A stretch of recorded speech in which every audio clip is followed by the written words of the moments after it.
Capsicum লাল সবুজ আর পেঁয়াজের ফালি দাও, সাথে গোলো গোলো করে গাজর কেটে নাও, আদা রসুন পেস্ট দিয়ে প্রাণটা বাড়াও। মরিচের গুঁড়ো, গরম মশলা গুঁড়ো, আর দাও জিরা ও গোলমরিচের গুঁড়ো, পরিমাণ মতো লবণ দাও, টমেটো সস দাও, সয়া সস দাও।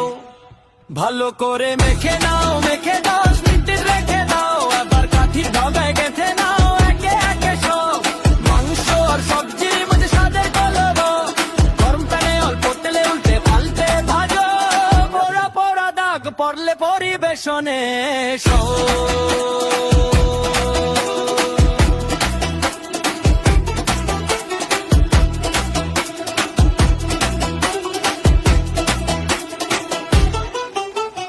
ইফতারের এই আয়োজনে নতুন এক মাত্রা, চিকেন শাশলিকের সাথে শুরু হোক স্বাদের যাত্রা।